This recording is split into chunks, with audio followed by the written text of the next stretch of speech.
It's my honor to join the panel today, and I'm really humbled and great to share my experience with everyone.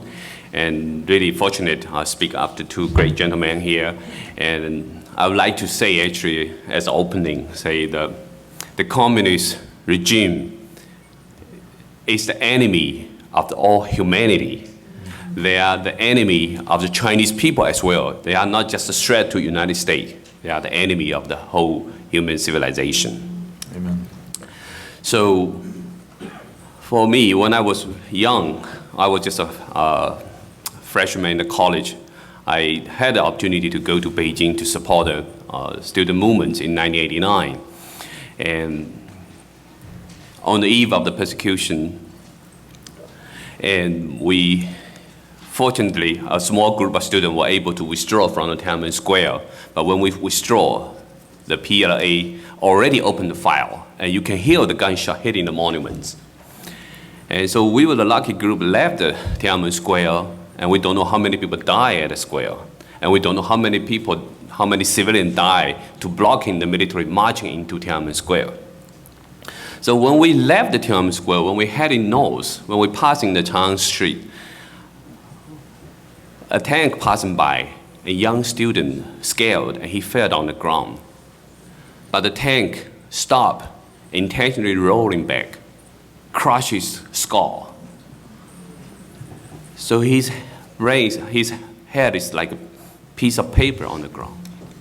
It was a very horrifying thing, and it was happening right in front of my eyes.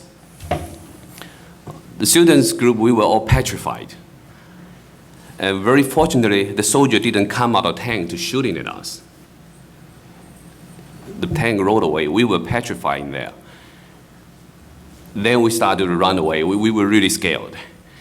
And later on, when we passed another junction, another tank come over, the soldiers started coming out, throwing the tear gas at us.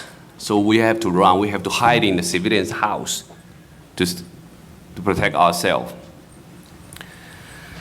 Well, this is one example of how the Chinese Communist Party can dig to its own people. Young students die. My friend in Tsinghua University told me one of his classes lost 1/3 of students in one night. But the tragedies did not just stop there.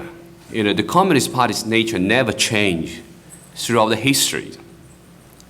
You can see so many political movements after they taking over China since 1949, taking the land away from the farmers, taking the property away from private entrepreneurs. And sometimes we say the Chinese Communist Party raped Chinese society twice. First time they say it belonged to the government, belonged to the Communist Party, because in Chinese Communist concept, the party equals the government, right? So when they say the property belongs to the government, the Communist Party ripped away people's property. That's in the 1950s and 60s. And then after the so-called economic reform, they ripped it twice. Now they say we need to be privatized. Through different maneuvers, like management buyout, all these state property now becomes Communist Party elite property. So they ripped Chinese people twice. And killing people, it happened all the time. And we know, like in 1959 to 1961, more than 30 million people were starving to death because Chinese Communist Party's terrible policy of Great Leap Forward movements that causing people to starve in their hometown. And they used the military to block people going out of their village to beg food. So many people were forced to starving to death. And unfortunately, at that time, the media was not so so advanced like nowadays. No people can even release this information to the outside world. And after Tiananmen Square, unfortunately, Western society gave China additional opportunity. And when the Communist Party find another chance to survive, they further launched comprehensive war against all religions in China too. And Falun Gong group is just one example. And this is a traditional Chinese belief that grew even bigger than the Communist Party. Before the Communist Party cracked down in 1999, more than 70 million to 100 million people practice Falun Gong. And it's practice based on the cosmic nature of truthfulness, compassion, and tolerance. So the Communist Party even did not allow people to try to be good person. What they want is a Chinese population they can engineer. Communist Party always have a saying, they said that the teachers are the engineers of people's soul. Can you believe that? They want to engineer people's soul. That's why they wipe out the traditional belief in China, criticize the Confucianism, and then crack down so many different religions. So the Chinese people don't have their own spiritual belief. They cut down the tie of Chinese people to their traditional heritage, to their spiritual belief. Because in Chinese 1,000-year history, people believe in Confucianism, Taoism, Buddhism. This is embedded in Chinese people's gene. But Communist Party tried to engineer Chinese people into people without soul. That's the purpose for their crackdown against all religions. And you can see the consequence. And now the Chinese Communist using the tactic that persecute Falun Gong against Muslim Uyghurs, underground churches, and using surveillance technology to further social engineer people, and using social credit system as well to further engineer people. And we know one of the biggest crimes they did is also exposed. It's organ harvesting. They can kill innocent prisoners of conscience, take their organs, make profit of it, and kill the people while they're still alive. So that's why you see in China, the transplant center can advertise, come here for kidney transplant. In 2 to 4 weeks, we find you a kidney match. In 1 month, 2 months, we can find you a kidney match, and you can prescribe the operation date. And this is a state-run enterprise. They can kill people for its profit. In very large scale. According to data from the Doctors Against Forced Organ Harvesting, in the last 20 years, more than 1 million people were organ harvested.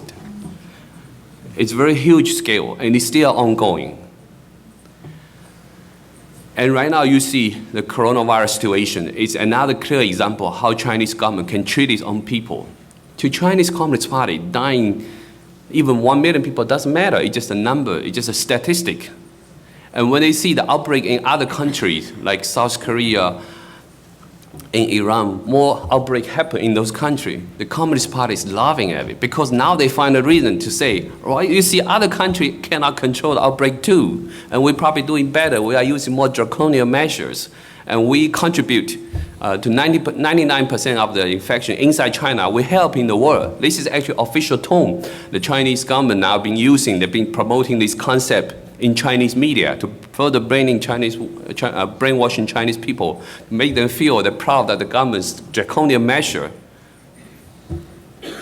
And I think the US government will be falling into Chinese propaganda trap if we praise in China's efforts to contain the virus.